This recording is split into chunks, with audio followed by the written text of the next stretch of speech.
মির্চির বিশেষ নিবেদন Times of পুরাণ।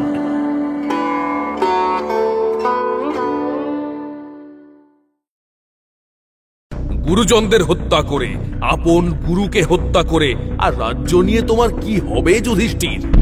তিনি পৃথিবী থেকে বিদায় গ্রহণ করলে সমগ্র পৃথিবীটাই চন্দ্রহীন রাত্রির মতো অন্ধকারাচ্ছন্ন হয়ে যাবে রাজা। তোমরা কাউকে হত্যা করনি যুধিষ্ঠির, স্বয়ং কালই আপন নিয়মে এই প্রাণীগণের প্রাণ সংহার করেছেন।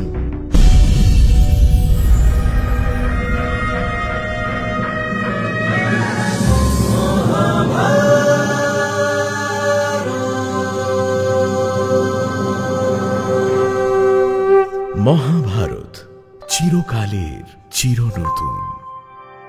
মহর্ষি বেদব্যাস রচিত মহাকাব্য মহাভারতের বাংলা অনুবাদ করেছেন হরিদাস সিদ্ধান্ত বাগীশ, কালীপ্রসন্ন সিংহ, রাজশেখর বসু সহ অনেক বিদগ্ধ পণ্ডিত। সেই সব জনপ্রিয় অনুবাদ এবং প্রচলিত ভাষ্যকে ভিত্তি করে সহজ ভাষায় মহাভারতের নাট্যরূপ দেওয়া হল শুধুমাত্র আপনার জন্য। প্রযোজনা প্যাস্টেল এন্টারটেইনমেন্ট। সঞ্জয় বিদুর এবং ব্যাসদেবের পরামর্শে গান্ধারী এবং অন্যান্য কুরুবধূকে সঙ্গে নিয়ে কুরুক্ষেত্রে আসবেন শুনে কৃষ্ণের নেতৃত্বে পঞ্চ পাণ্ডব এবং দ্রৌপদী হস্তিনাপুরে এলেন। মনের দুঃখ মনে চেপে রেখে সর্বাগ্রেই ভীমের খোঁজ করলেন ধৃতরাষ্ট্র। ভীমকে সামনে পেয়ে তার সকল রাগ এবং শক্তি ভীমের ওপর উজাড় করে দিলেন ধৃতরাষ্ট্র। তারপর কর্ণের শোক কিছুতেই ভুলতে পারছে না ধৃতরাষ্ট্র। আমার আদেশে হস্তিনাপুর যেতে সম্মত হলেও কর্ণকে কেন্দ্র করে তার চিত্ত সংশয়ে আকুল হয়ে আছে। যে কর্ণের বল 10 সহস্র মত্ত হস্তির সমান, সেই কর্ণ কেন তার অন্তকালে এমন অসহায়ভাবে নিহত হল? ভূমিতে রথচক্র বসে যাওয়ার মতো ঘটনা কুরুক্ষেত্রের অন্য কোনো বীরের ক্ষেত্রে তো ঘটেনি। অথচ এই পৃথিবীর শ্রেষ্ঠ বীর কর্ণ কেন এমন দুর্ভাগ্যের শিকার হল? এ কথা যত চিন্তা করে ততই শোকে আকুল হয়ে ওঠে যুধিষ্ঠির। মনের সেই সংশয়ের নিরসন না ঘটলে সিংহাসনে আরোহণ করতে চায় না সে। সংশয় এবং শোকে ভারাক্রান্ত যুধিষ্ঠিরের সংশয় নিরসনের জন্য এবার সেই গোদাবরী তটে এসে উপস্থিত হলেন দেবর্ষি নারদ। বৎস যুধিষ্ঠির, তোমার মনস্তাপ এখনো নির্বাপিত হয়নি বৎস? ঘোর সংশয় এবং অন্তর্দহনে আমি দগ্ধ হচ্ছি দেবর্ষি। সকল প্রশ্নের উত্তর না মিললে আমি কিছুতেই শান্ত হতে পারছি না প্রভু। প্রভু প্রভু কর্ণের মতো মহাবীরের মৃত্যু এমন অসহায়ভাবে হলো কেন? কেন তার রথের চক্র পৃথিবী গ্রাস করে নিলেন? দিব্যাস্ত্রে ভূষিত কর্ণ তার অস্ত্র সকল বিস্তৃত হলেন কি করে?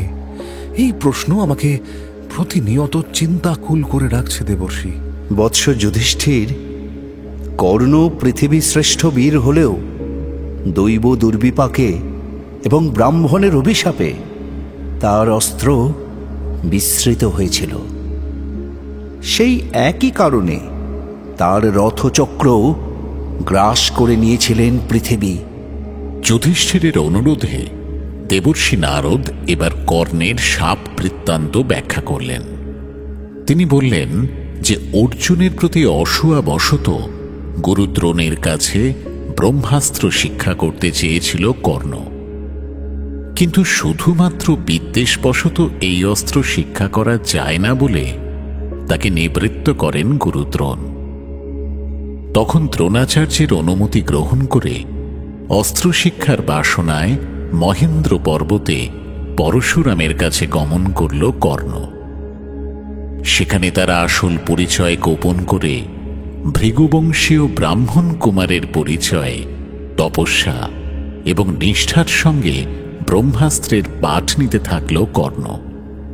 ইতোমধ্যে একদিন অজ্ঞানতাবশত এক ব্রাহ্মণের যজ্ঞের এক পশুকে নিধন করে কর্ণ। ক্রোধে কুপিত ব্রাহ্মণ কর্ণকে অভিশাপ দিয়ে বলেন, এই উৎসর্গীকৃত পশু যেমন করে ছিন্ন শির হয়ে ভূতলে পতিত হয়েছে, কর্ণও তার অন্তিম সময়ে সেভাবেই নিঃসহায় এবং ছিন্ন শির হয়ে ভূমিতে পতিত হবে। পৃথিবী স্বয়ং তার রথচক্রকে গ্রাস করবেন। কর্ণের অনুতাপেও ব্রাহ্মণের ক্রোধের উপশম হল না। গুরু পরশুরামের কাছে তার মিথ্যা প্রকাশিত হলে তিনিও তাকে এক চরম অভিশাপ দিলেন। তিনি বললেন যে নিজের সমতুল কোন যোদ্ধার বিরুদ্ধে ব্রহ্মাস্ত্রের প্রয়োগ বিদ্যা বিস্মৃত হবে কর্ণ। সুতরাং এই দুই অভিশাপের ফলে জীবনের অন্তিম লগ্নে এসে অসহায়ের মতো মৃত্যুবরণ করতে বাধ্য হল কর্ণ। কর্ণের জন্য শোক ত্যাগ কর যুধিষ্ঠির। অন্যায় এবং অধর্মের পথে পাপী দুর্যোধনের সহায় ছিল সে। তুমি শুভ্রচিত্ত নিষ্কলঙ্ক রাজা, এখন ধর্মানুসারে প্রজা পালন করো বৎস। হৃদয়ের সকল শোক সংবরণ করে এবার হস্তিনাপুরে গমন করো যুধিষ্ঠির। তুমি, ভীম কিংবা অর্জুন, তোমরা কাউকে হত্যা করনি যুধিষ্ঠির। স্বয়ং কালই আপন নিয়মে এই প্রাণীগণের প্রাণ সংহার করেছেন। অতএব শোক করো না বৎস। যথা আজ্ঞা দেবর্ষি, আমার মন এখন নিস্তরঙ্গ হয়েছে। আপনার আদেশ আমার শিরোধার্য।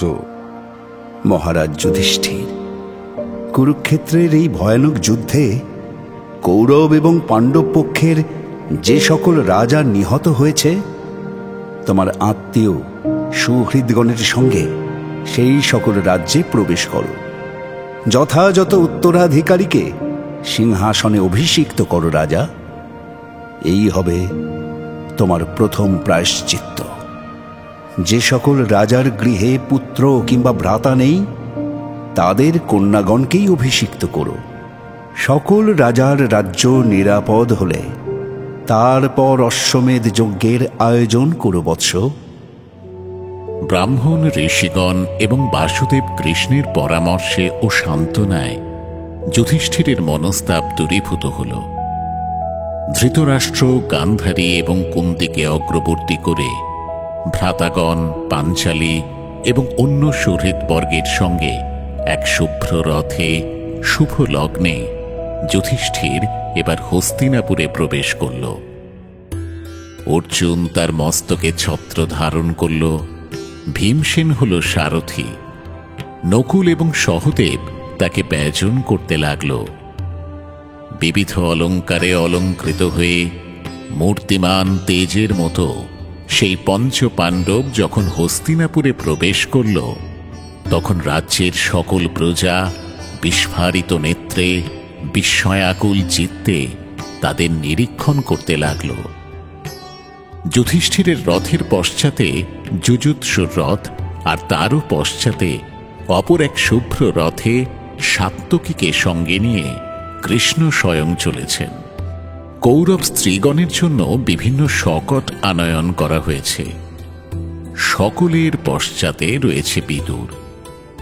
হস্তি, অশ্ব নিয়ে ভৃত্যগণ, বৈতালিকগণ, বাদকগণ প্রমুখ সকলেই যুধিষ্ঠিরের সঙ্গে হস্তিনাপুরের পথে অগ্রসর হল।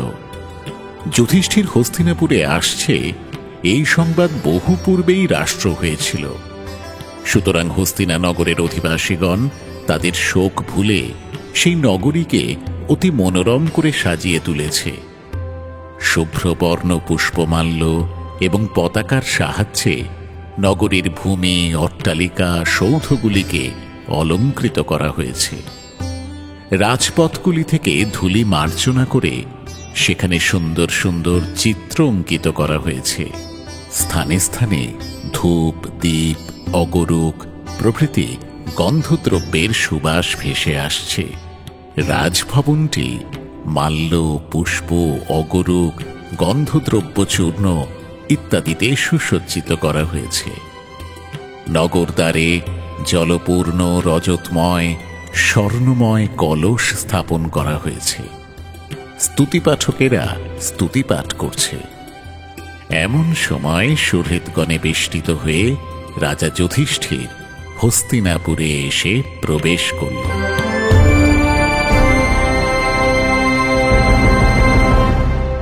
পথের পার্শ্বে বিভিন্ন অট্টালিকা, সভাগৃহ, উদ্যান, বাতায়ন থেকে নগরীর নারীরা সকলেই উৎসুক হয়ে দ্রৌপদীর প্রশংসা করতে লাগল।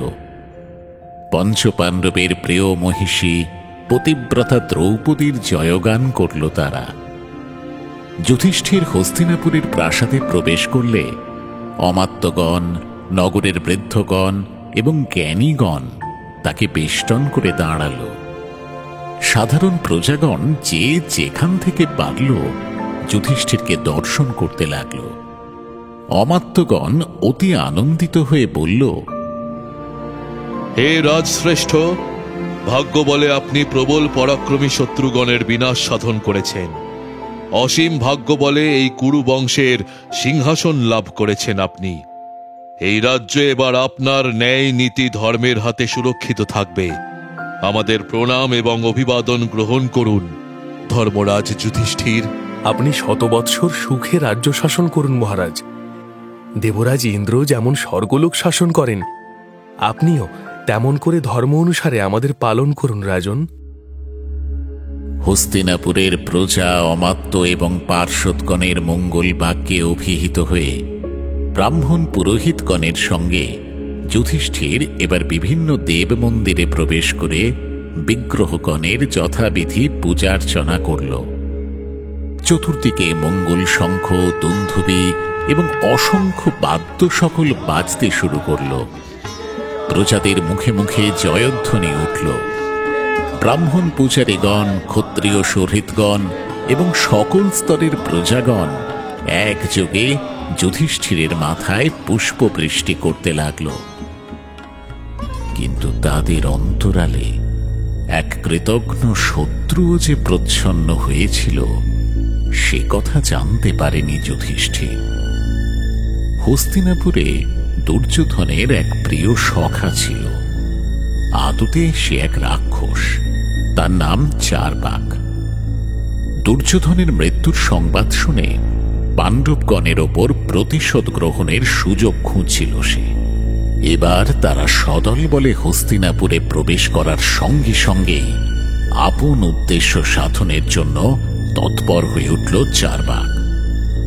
মায়াবী চারবাক ইচ্ছা মতো নিজের রূপ বদল করতে পারত। সে এবার এক ব্রাহ্মণ পণ্ডিতের রূপ ধারণ করল। তার অনুচরগণ ব্রাহ্মণের বেশে তাকে বেষ্টন করে রইল। সপার্ষদ সেই দুষ্ট চারবাক এবার অন্য ব্রাহ্মণগণের অনুমতি না নিয়ে যুধিষ্ঠিরের সম্মুখে এসে দাঁড়াল।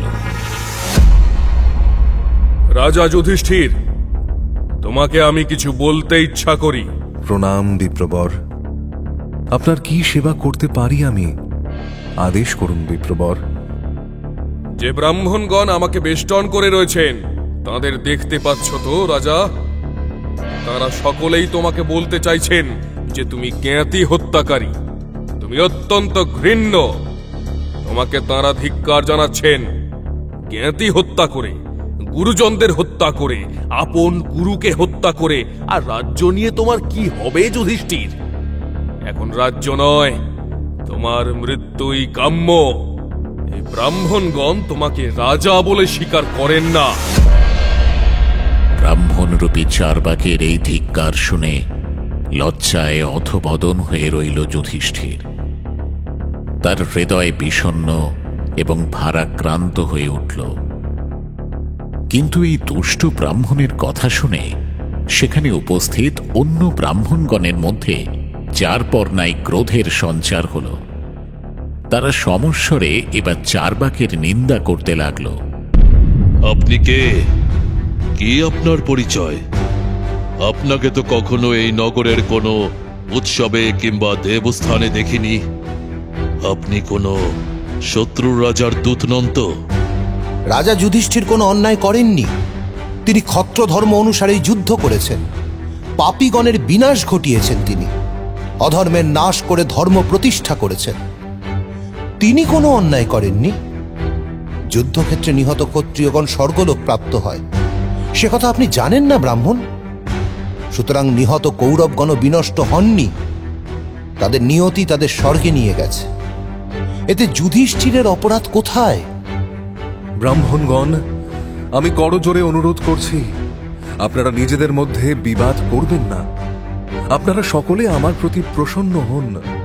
আমার মৃত্যু অতি নিকটে, সুতরাং এই সময়ে আপনারা আমার প্রতি বিমুখ হলে আমি অধোগতি প্রাপ্ত হব। আমাকে আপনারা ধিক্কার দেবেন না, ধিক্কার দেবেন না। না মহারাজ, এ কথা বলবেন না। এই ব্রাহ্মণ অতি দুষ্টমতি, এ আমাদের কেউ নয়, একে আমরা চিনিও না। আপনি আমাদের জন্য জীবন ধারণ করুন মহারাজ, রাজলক্ষ্মী আপনার প্রতি প্রসন্ন হন।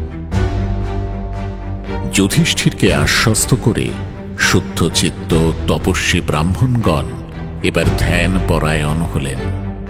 ধ্যান যুগে তারা চারবাকের আসল পরিচয় জানতে পারলেন। তখন ক্রোধান্বিত হয়ে তারা বললেন, মহারাজ যুধিষ্ঠির, এই দুষ্ট কোনো ব্রাহ্মণ নয়, এ হলো দুর্যোধনের রাক্ষস সখা চারবাক।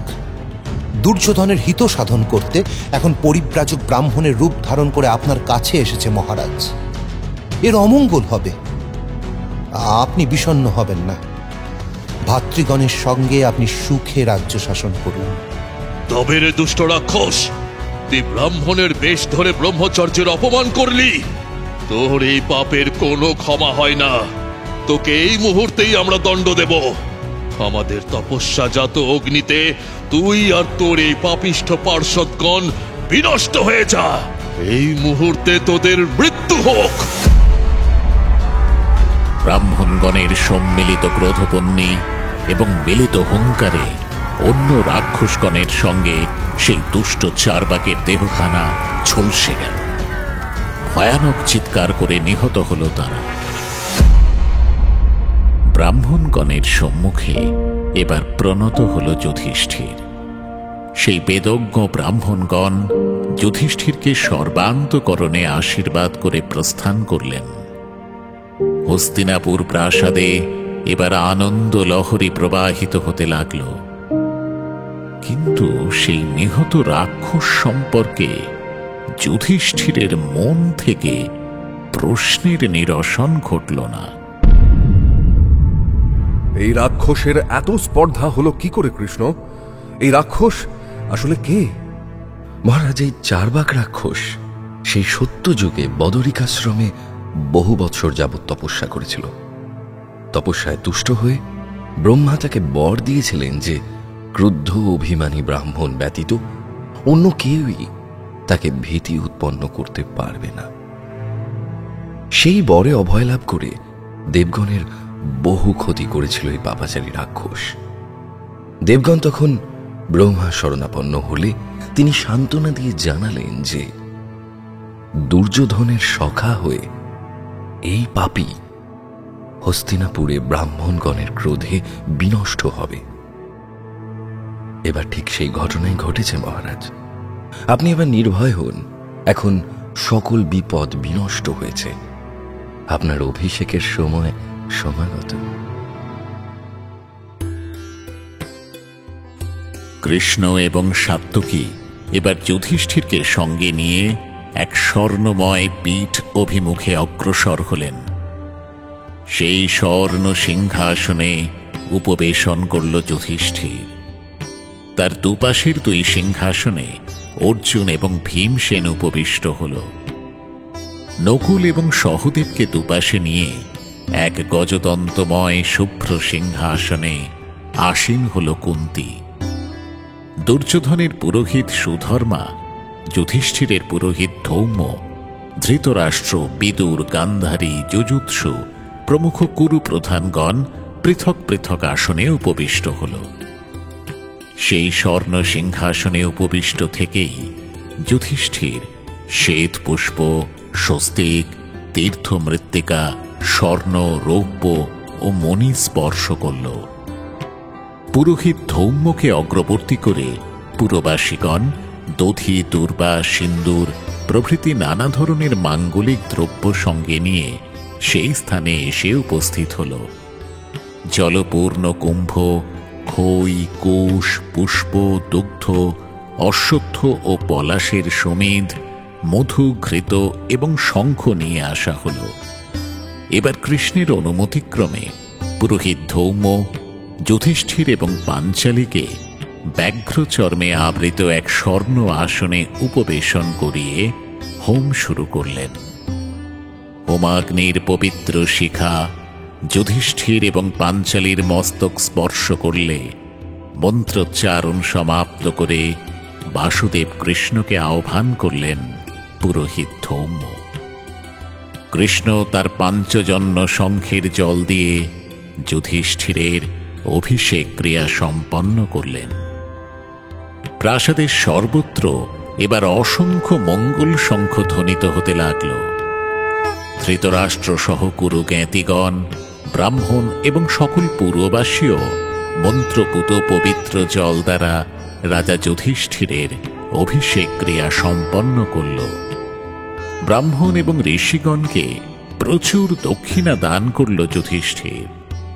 হস্তিনাপুরের পুরবাসীগণ এবার আনন্দে জয়ধ্বনি দিতে লাগল। মহারাজ যুধিষ্ঠির, আপনার মঙ্গল হোক। রাজমাতা কুন্তি সহ পাণ্ডবগণ এবং মহারানী দ্রৌপদীর সর্বাঙ্গীন কুশল কামনা করি। আপনি দীর্ঘজীবী হন মহারাজ, যশস্বী হন। আপনাকে অনুরোধ করি, এবার সত্বর আপনার পরবর্তী কর্তব্য কর্ম পালন করুন মহারাজ। ন্যায় এবং ধর্ম প্রতিষ্ঠা করুন। এখানে সমাগত সকল ব্রাহ্মণ, বাসুদেব কৃষ্ণ, আমার গুরুজন এবং পুরবাসীকে আমি প্রণাম জানাই। পাণ্ডবগণের জন্য বহু প্রশংসা বাক্য উচ্চারণ করেছেন আপনারা। আমরা নিশ্চয়ই আপনাদের অনুগ্রহ লাভ করব। মহারাজ ধৃতরাষ্ট্রকে আমরা পরম দেবতা জ্ঞান করি। আমাদের যারা প্রিয় তারা নিশ্চয়ই তার শাসনাধীন থেকে আমাদের কৃতার্থ করবেন। সকল পাণ্ডব এবং সমগ্র পৃথিবী আসলে এরই অধিকারী। ইনি আমাদের সকলের অধিপতি। আমরাও প্রসন্ন মনে এরই সেবা করব।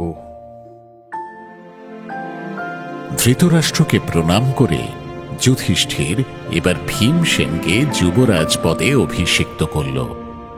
রাজগুরু পদে আসীন হলেন কৃপাচার্য। তারপর মন্ত্রক এবং দায়িত্বের বিন্যাস করতে আরম্ভ করল সে। যুদ্ধ, সন্ধি, মন্ত্রণা, কর্তব্য এবং অকর্তব্য নির্ণয়, মিত্র নির্বাচন ইত্যাদি বিষয়ে সিদ্ধান্ত গ্রহণের দায়িত্ব লাভ করল বিদুর।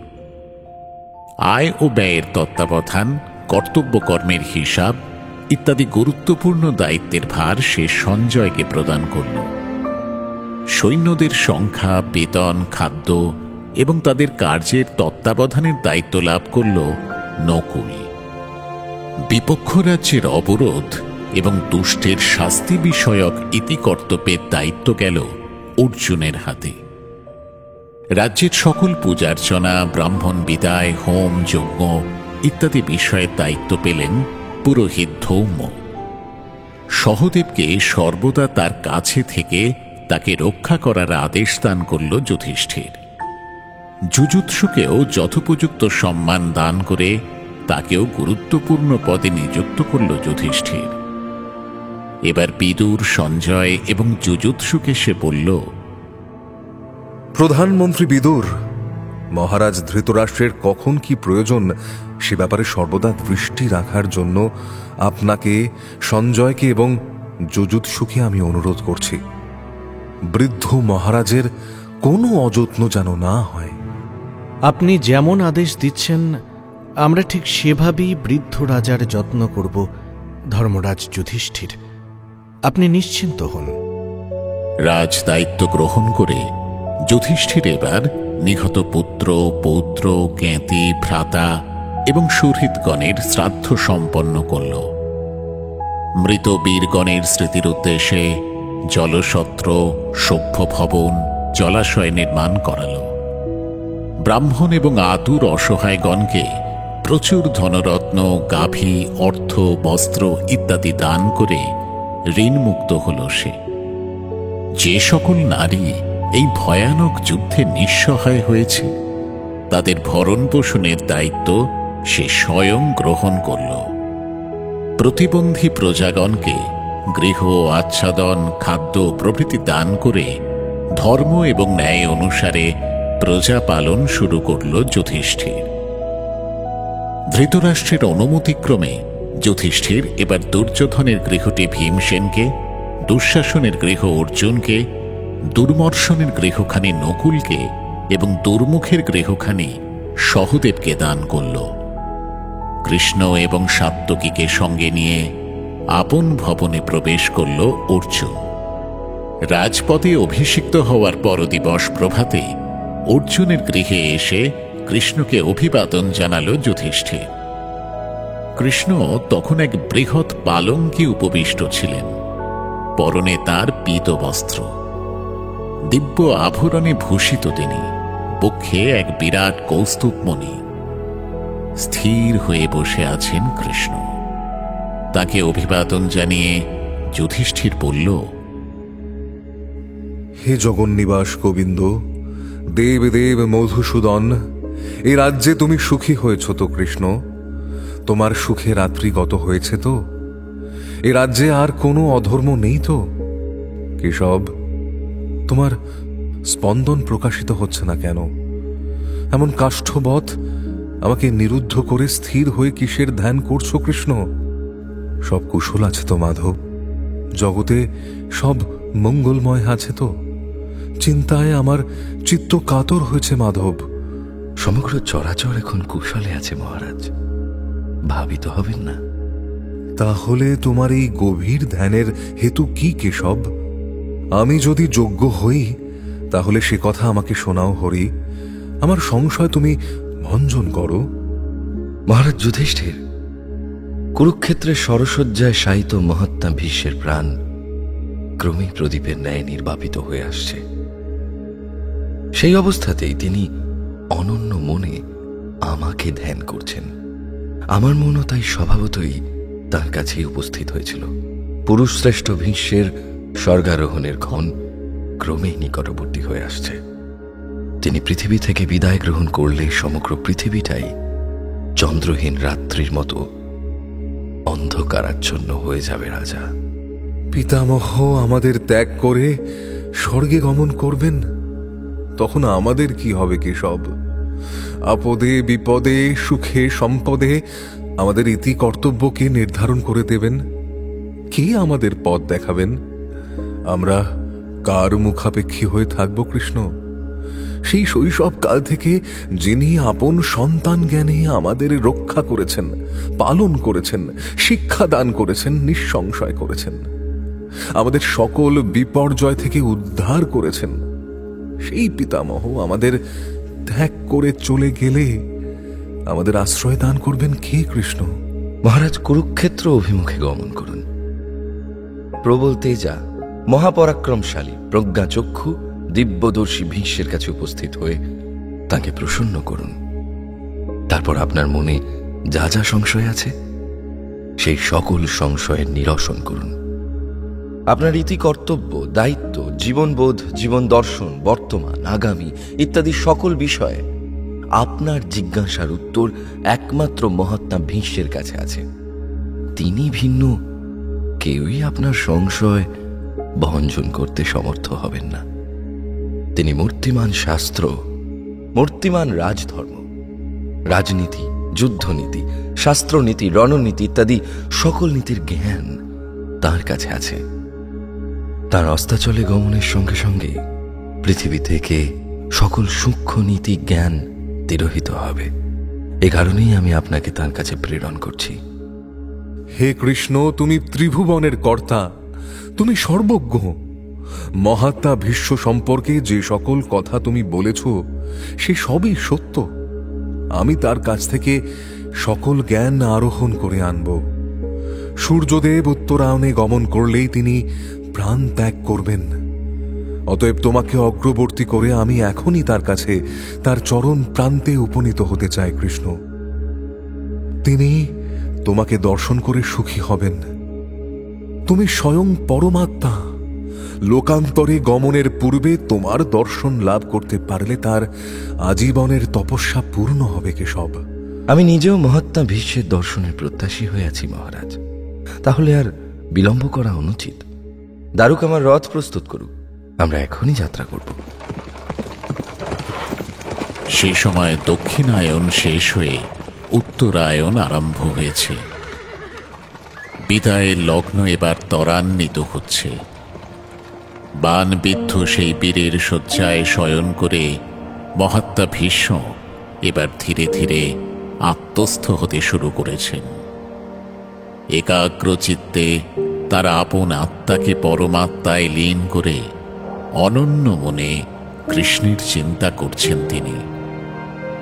নারদ, বিশ্বামিত্র, শুক্রাচার্য, কপিল, বাল্মীকি, ভার্গব, কশ্যপ, পরশুরাম, কুরু, মৌৎকল্য, মহামুনি মার্কণ্ডেয়, পুলস্থ, পুলহ প্রমুখ অসংখ্য মহাত্মা, সন্ন্যাসী, ঋষিগণ ভীষ্মকে বেষ্টন করে রয়েছেন।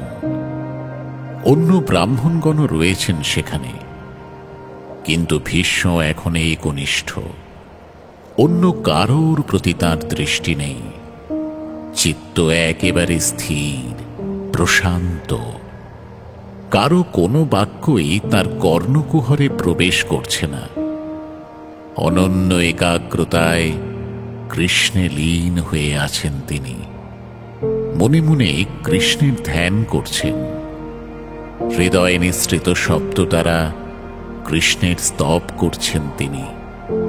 মন্ত্রোচ্চারণের মতো তিনি বলছেন, হে ভগবান, হে যোগেশ্বর, হে জগৎ পালয়িতা, অনন্ত পরব্রহ্ম পুরুষোত্তম, আমার প্রতি কৃপা করুন।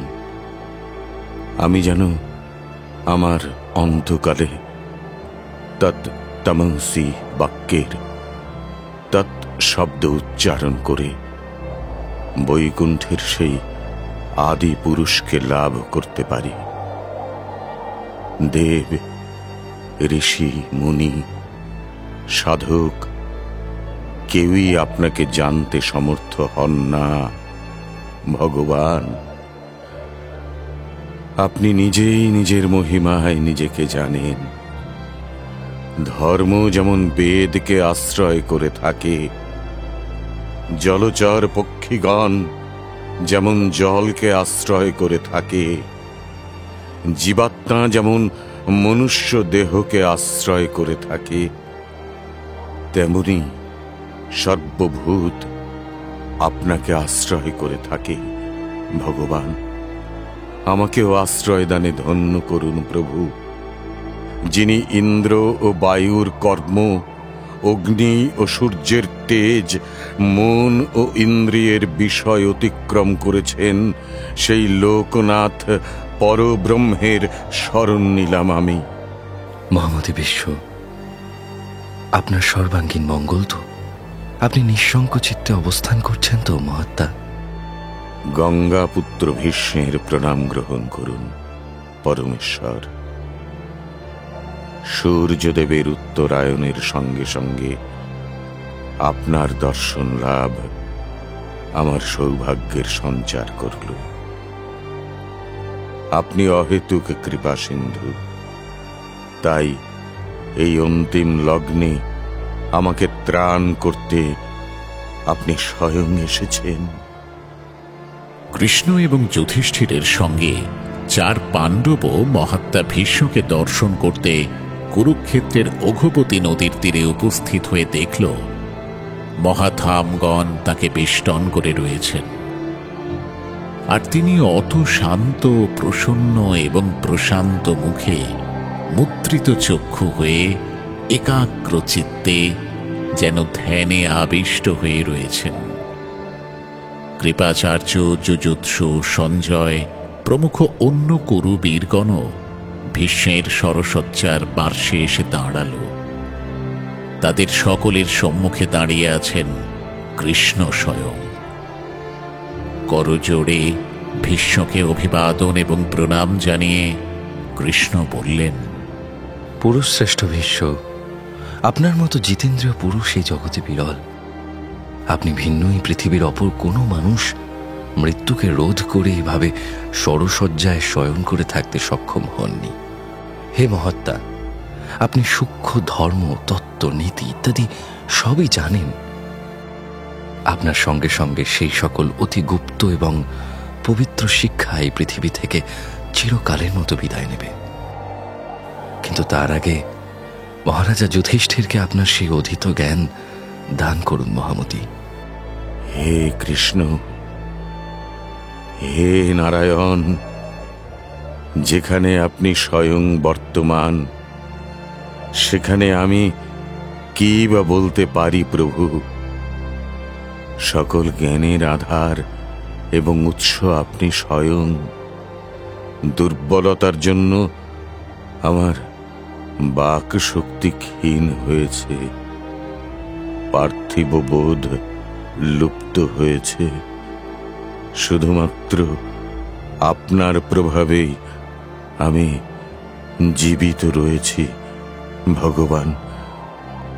গুরুরূপে আপনি নিজে যেখানে এসেছেন সেখানে শিষ্য হয়ে আমি কি বলবো? মহামতি ভীষ্ম, আপনার জীবৎকালের মাত্র 56 দিবস অবশিষ্ট রয়েছে। জ্ঞাতি হত্যার ফলে সন্তপ্ত মহারাজ যুধিষ্ঠিরের মনোবেদনা আপনি ভিন্ন কেউই আর নিরসন করতে পারবে না। আমার বরে আপনার গ্লানি, মোহ, ক্ষুধা, পিপাসা ইত্যাদি কোনো কিছুই থাকবে না মহাত্মা। চরাচরের সকল জ্ঞান, সূক্ষ্মাতি সূক্ষ্ম সকল তত্ত্ব আপনার হৃদয় প্রকাশিত হবে। আপনার বুদ্ধি সূক্ষ্ম হবে। জ্ঞান চক্ষু দ্বারা সকল জীবকে আপনি দেখতে পাবেন। জগতের কোনো কিছুই আপনার অজানা থাকবে না মহামতি ভীষ্ম। মহাত্মা ভীষ্মকে বাসুদেব কৃষ্ণ আশীর্বাদ করার সঙ্গে সঙ্গে আকাশ থেকে পুষ্পবৃষ্টি শুরু হল। দেবলোকের নানা বাদ্য ধ্বনিত হতে লাগল। দিব্য তেজ এবং দিব্য জ্যোতিতে ভীষ্মের মুখমণ্ডল পূর্ণ হয়ে উঠল। প্রশান্ত চিত্তে করজোড়ে পুরুষোত্তম কৃষ্ণকে প্রণাম জানালেন তিনি। অভিশাপের ভয় ভীষ্মের সামনে আসতে আতঙ্কে আকুল হলেন যুধিষ্ঠির। কৃষ্ণের অভয়দানে পিতামহ ভীষ্মের পদতলে বসে রাজনীতি, ধর্ম, যুদ্ধবিদ্যা, রাজার কর্তব্য ইত্যাদি বিষয়ে শ্রেষ্ঠ জ্ঞান লাভ করলেন তিনি। সৃষ্টি চরাচরে শ্রেষ্ঠ ঋষিগণ তাঁর সেই অমূল্য উপদেশ শুনতে এলেন। যে বাণী বললেন ভীষ্ম, সে বাণী এর আগে কেউ কখনো বলেনি। কি বললেন তিনি, সেই কথা নিয়েই ফিরছি পরের পর্বে। শুনলেন মহাভারত। মুখ্য ভূমিকায় ব্যাসদেব সঞ্জয় দত্ত, ভীষ্ম উৎপল সরকার, কৃষ্ণ গৌরব তপাদার, যুধিষ্ঠির সৌম্যাদিত্য মুখার্জি, নারদ প্রবাল মুখার্জি, অমাত্য রামস্বরূপ গাঙ্গুলি ব্রাহ্মণ, স্নেহাদ্রি শেখর দাস, প্রদীপ্ত চৌধুরী, চারবাক জয় মহাপাত্র, বিদুর সোমক রায়, নাট্যরূপ মহুয়া ব্যানার্জি, শব্দগ্রহণ ও আবহ সত্যজিৎ সেন, শব্দ পরিকল্পনা ও মিশ্রণ সব্যসাচী মুখার্জি, পরিচালনায় শাওলি মজুমদার, সৃজনশীল পরিচালনা ইন্দ্রাণী চক্রবর্তী, প্রযোজনা প্যাস্টেল এন্টারটেইনমেন্ট। টাইমস অফ পুরাণ আপনার জন্য মির্চি বাংলা ইউটিউব চ্যানেল এবং গানা অ্যাপে।